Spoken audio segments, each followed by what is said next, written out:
He was deployed to Afghanistan as a captain with the 82nd Airborne Division, leading soldiers in combat. But today, he serves as the 63rd governor of the state of Maryland, Governor Wes Moore.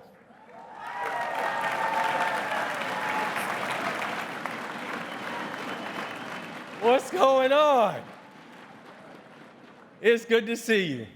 It is good to see you. Good morning, and thank you for having me here.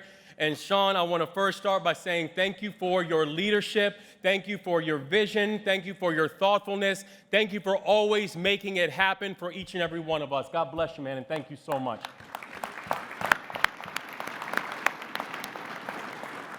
And I want to recognize our Secretary-Treasurer, Brandon Bishop, and everyone at NAPTU for inviting me to speak here.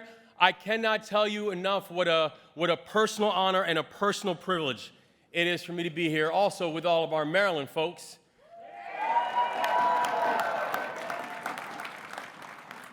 I divide the world into two phases. It's Marylanders and people who are soon to be Marylanders. And so for those who have already seen the light, it's great to be here with y'all. To include my friend Greg Ackerman and all the leadership that he continues to show for our Metro building trades. And also for the outstanding job that he and his entire team is doing. I can tell you as not just the governor, but as a proud Marylander, we are all better because of the work that our building trades are doing. And my message that we have for them every single day, the message that we have everywhere we go, is that we are going to be Maryland strong because in Maryland, we are union strong.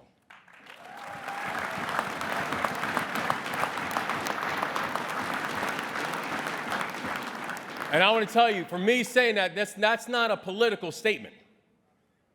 This is personal, and it's deeply personal. Because I'm standing in front of you as probably the most improbable governor that you have ever met. And I say it with pride. Because I'm standing in front of you as the son of an immigrant single mom who did not get her first job that gave her benefits until I was 14 years old. The son of an immigrant single mom who did not get her first job that allowed her to work one job instead of multiple jobs until I was 14 years old. The son of an immigrant single mom who became a single mom when my dad died in front of me when I was 3 years old. That I'm standing here as the graduate of a 2-year college. I'm standing here as someone who joined the Army when I was 17 years old. In fact, I wasn't even old enough to sign the paperwork when I first joined the Army. My mother had to sign the paperwork for me. But after my teenage years, she would sign whatever paperwork that the Army put in front of her.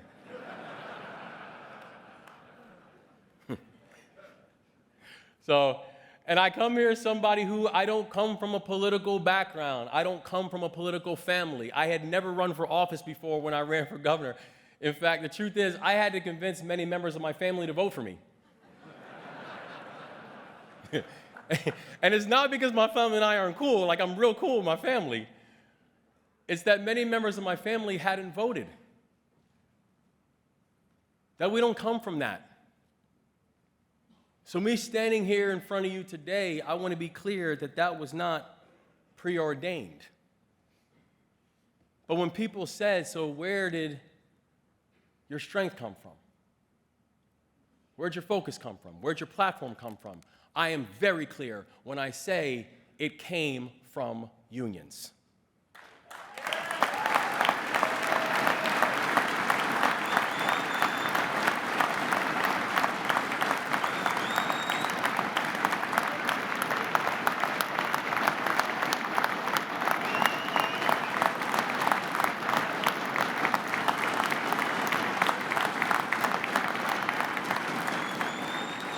Because I grew up in a union family. It was unions that helped my sister when she got sick. It was unions who supported my mother and supported my family when we needed it most. When I mentioned that my father died in front of me when I was 3 years old, it's also important to remember that it was his union that paid for his funeral. It was his union. It was his union that made sure that my mother and her children were not going to be forgotten. That when we talk about this idea that I learned in the military when I was 17 years old, we learned a line in my second day of training. Leave no one behind. Ever. You get one of my people, I will send a battalion in to go get them if I have to. We leave no one behind.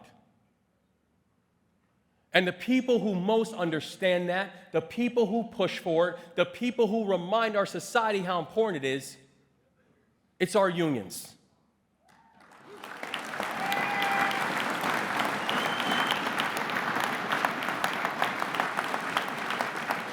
And so I'm telling you, there is no way that I'm standing here in front of you as the 63rd governor of the state of Maryland had it not been for our unions. The people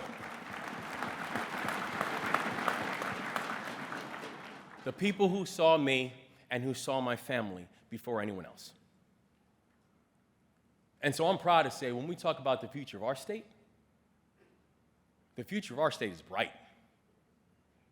And we have some great chapters that we are going to write in the state of Maryland. And it's going to be union hands on that pen.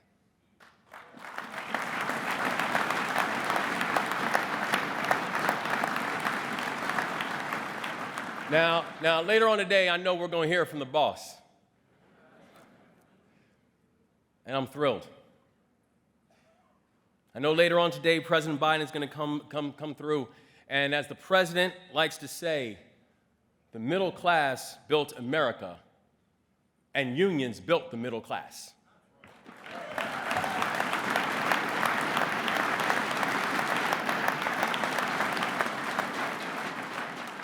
And not only is he absolutely right, what he's asking us to do is get rid of the false choices that oftentimes people ask us to make.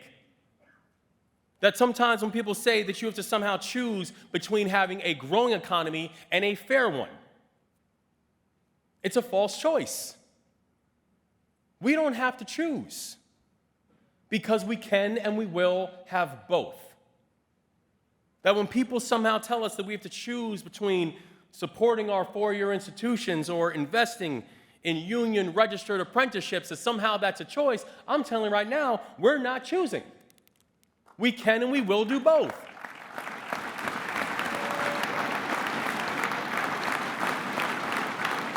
And so, yes, I'm proud of the fact that Maryland has some of the best four-year colleges in America.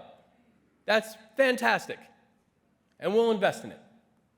But I'm going to tell you right now, we are going to end this lie that every single one of our students must attend one of them in order to be economically successful.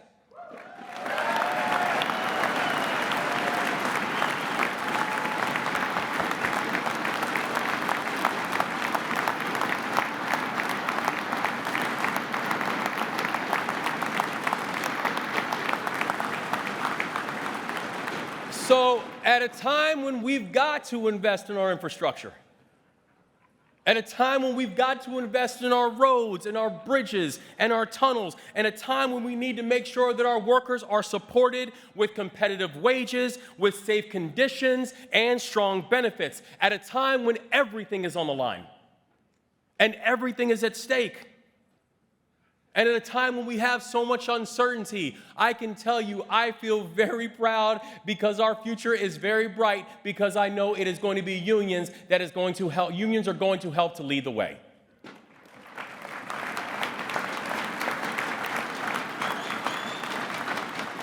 Now, but it is important to remember this. This means that, yes, we are going to stand with our workers when times are good.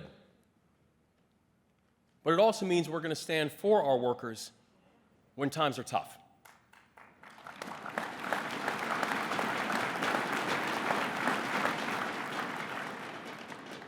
And we all know that right now, Maryland is facing a difficult moment. We all know that our state is getting tested. Because a month ago yesterday, my phone rang at 2 o'clock in the morning, 2:02 exactly. And I can tell you there's something that I've learned about this job, is that every time my phone rings in the middle of the night, I'm never about to get good news. because the good news can wait. And at 2:02, when my phone rang, and I was notified that the Key Bridge had collapsed. Something so iconic. The truth is, I don't know what the skyline of Baltimore looks like without the Key Bridge, because the Key Bridge has been around since I've been born. And when you first get notification that not only did we have a vessel that was the size of the Eiffel Tower, that is the weight of the Washington Monument, that is now stuck in the Patapsco River because it has 3,000 to 4,000 tons of steel sitting on top of it. And the remainder of the Key Bridge, tens of thousands of tons of steel, it's sitting at the bottom of the Patapsco River. At a time when we first got word that we were still trying to understand not just the physical damage, but the human damage. And a time that we now know that we lost 6 construction workers that morning. 6 people who were just simply doing their job. 6 people who were spending their evenings fixing potholes, so people, when they woke up the next morning for their morning commute, could have an easier go. Our state's still mourning. Our state continues to pray for these families. Because while our state is still in a sense of mourning, we're all very clear that the pain these families are feeling is unimaginable. But I know right now in the state of Maryland, we are turning pain into purpose. And I know right now that in our state, on that very first morning, we laid out 4 directives. The first, that we are going to bring closure and comfort to the victims' families.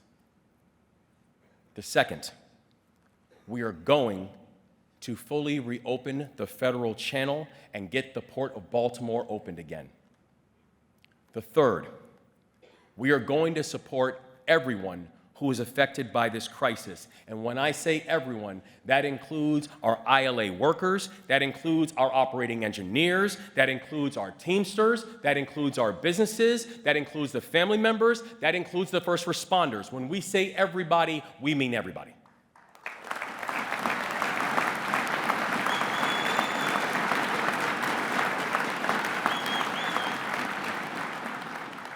We leave no one behind. And fourth, we are going to rebuild the Francis Scott Key Bridge.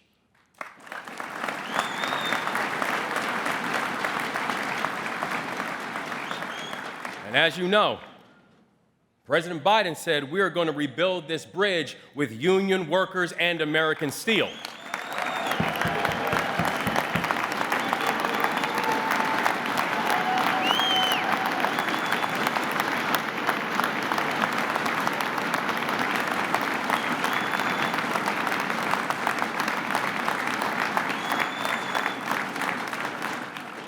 Let me tell you something. I love my president, and I could not agree more, because we need the best and the most highly skilled workforce in the world to rebuild the Francis Scott Key Bridge.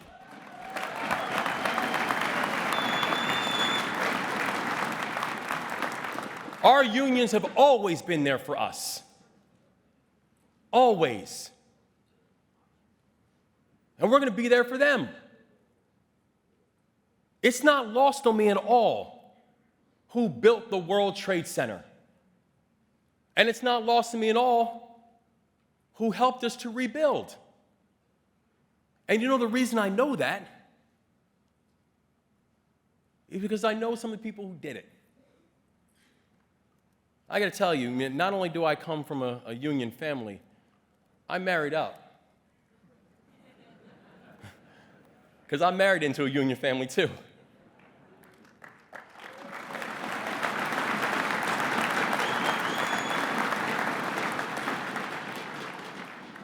And I think about folks like my grandfather, an operating engineer.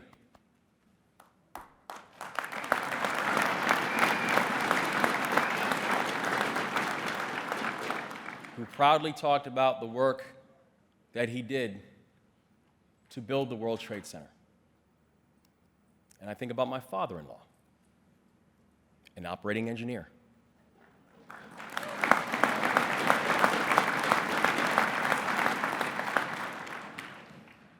Who proudly talked about the work that he did to clear it.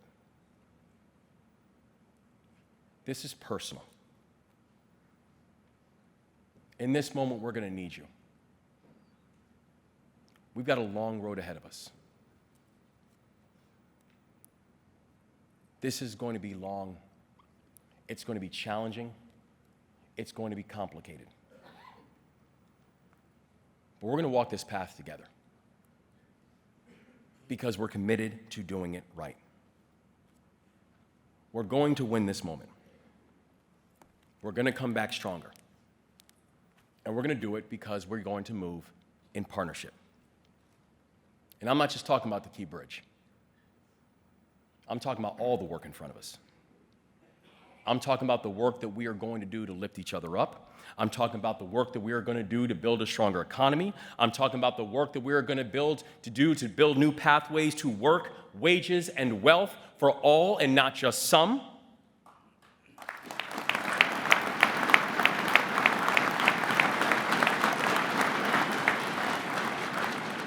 I'm talking about the work we're going to do together that those who came before us, that they hope for. And the work that we're going to do together that those who come after us, that they deserve. And so I want to close by thanking NABTU and thanking each and every one of you for extending this invitation for me to speak. But really, what I'm here to do is extend an invitation to each and every one of you. I meant what I said. There's Marylanders and there's soon-to-be Marylanders. And so I'm asking you this. Come to Annapolis. Sit down with me and my team. Work with us. Let's chart a course together. We need everybody to participate in this work ahead because divided we cannot win, but united we cannot lose. And I know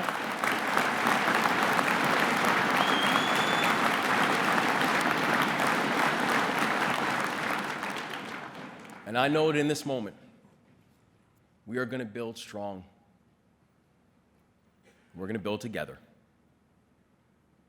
And we're going to make those folks who came before us real proud that we kept our word. God bless y'all.